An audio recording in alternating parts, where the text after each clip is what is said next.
Fala pessoal, Sport Dangerous aqui e mais uma rodada do Brasileirão se encerra, especificamente a rodada 13 das 38 que teremos ao longo do ano.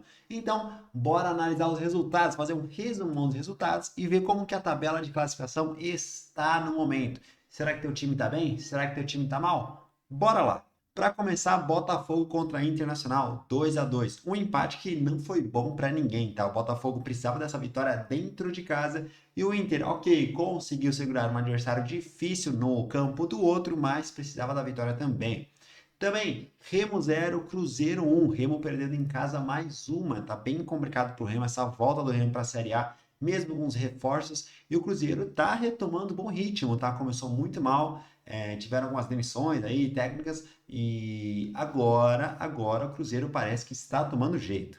Bahia e Santos 2-2 em solo baiano. Então, assim, o Santos começou ganhando, na verdade, que foi bem interessante, bem diferente de ver, né? O Santos ganhando de 2-0, mas é aquela coisa, deixou o empate, deixou o Bahia crescer, só que o Bahia não conseguiu superar o adversário, então ficou no 2-2, que também não foi bom para os dois lados, tá? Santos voltou para a zona de rebaixamento, o Bahia também tá meio complicado.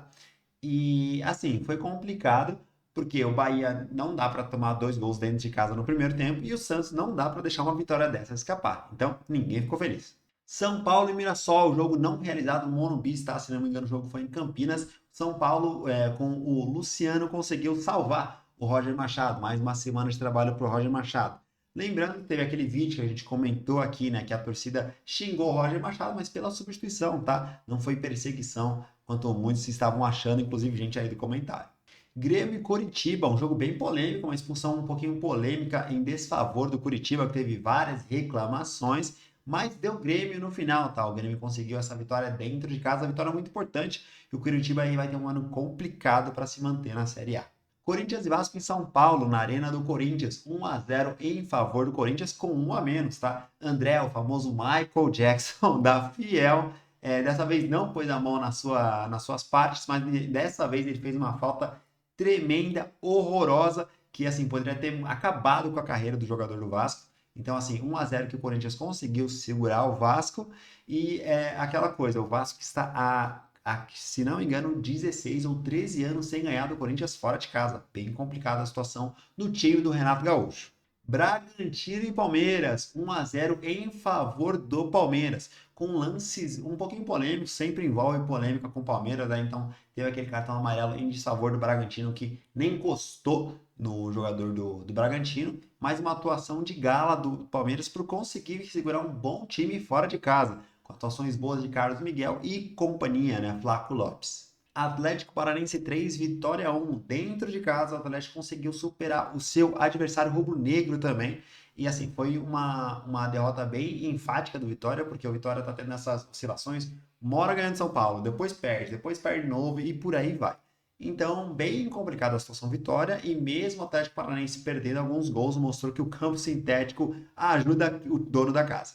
Fluminense 2, Chapecoense 1. Um resultado praticamente esperado, tá? O time do Zubeldia está se mostrando um pouquinho oscilando também, mas tem mais firmeza do que outros times dentro do campeonato. O Chapecoense também teve um a menos, teve um expulso durante a partida. Só que aquela coisa, o Fluminense tinha a obrigação de ganhar de um time muito debilitado como é a Chapecoense. Entre essas quedas e voltas para a Série A, a Chapecoense sempre se mostrou muito limitado, muito débil para competir na Série A. Então o Fluminense fez o dever de casa. E para finalizar, o massacre do Flamengo contra o Atlético Mineiro. Atlético Mineiro passando por essa polêmica toda envolvendo o Hulk, envolvendo os maiores ídolos da história, vários jogadores não querendo se manifestar sobre essa história, mas no Flamengo não tem nada a ver com isso, né? Meteu 3-0 já no primeiro tempo e 4-0 só para fechar o caixão. Isso que o Atlético Mineiro perdeu alguns gols em favor não, né? Mas por culpa do Rossi, tá? Rossi jogou muito nessa partida, nos espaços que o Flamengo deu. O Atlético conseguiu aproveitar, mas o Rossi estava lá para não deixar a história do Flamengo ser triste dessa vez. E o Flamengo emplaca, assim, vitórias gigantes, né? Se não me engano, são 9 ou 8 vitórias seguidas em diversas competições. Se o torcedor do United lá, que não corta o cabelo, fosse torcedor flamenguista, já teria cortado o cabelo.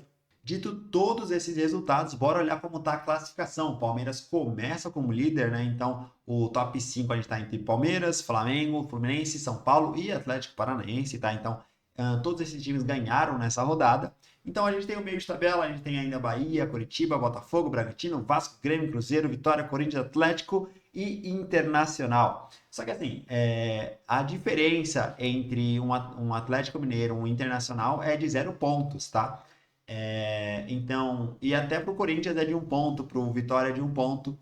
Então, assim, cada rodada vai mexer muito na tabela, principalmente no meio. Lá em cima o Palmeiras está muito dominante, então ele está a 6 pontos do Flamengo. Tudo bem que o Flamengo tem um jogo a menos, mas ainda assim é uma distância bem favorável para o Palmeiras.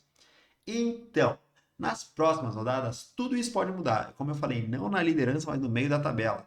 Então, por exemplo, se o Vasco ganha, vai para 19. O Curitiba perde, o Vasco consegue passar do Curitiba. Se o Curitiba ganha, vai para 22. Ele consegue superar o Bahia e por aí vai, tá? Agora, na zona de rebaixamento, que a coisa está interessante, tá? Por quê? Porque o primeiro time fora da zona de rebaixamento é o Internacional com 14 pontos. E o primeiro time dentro da zona de rebaixamento é o Santos, com 14 pontos. O Internacional só está fora por conta do saldo de gols, né? Que é menos pior que o do Santos. E assim, nas próximas rodadas, o Remo, Mirassol e Chapecoense, obviamente, não conseguem sair da zona de rebaixamento. O Mirassol tem 9 pontos, Remo tem 8 e Chapecoense também tem 8. Não conseguem sair da zona de rebaixamento. Mas Atlético Mineiro, Corinthians, Vitória, Internacional e até o Cruzeiro podem entrar e Grêmio e Vasco da Gama, olha isso, podem entrar na zona de rebaixamento. Então, tudo isso pode mexer. Se o Santos ganha, esses times perdem ou empatam, o Santos consegue sair da zona de rebaixamento e ainda afundar os adversários.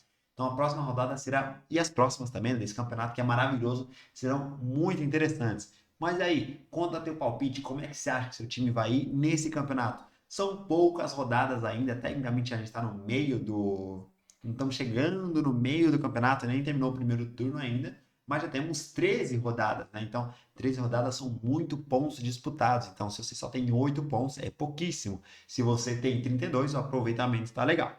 Então é isso, rapaziada. Não esqueça de deixar o seu like, se inscrever aqui no Sport Dangerous, que a gente sempre vai trazer esse resumão. Hoje foi do Campeonato Brasileiro e essa semana ainda tem Champions League. Então, aguardem.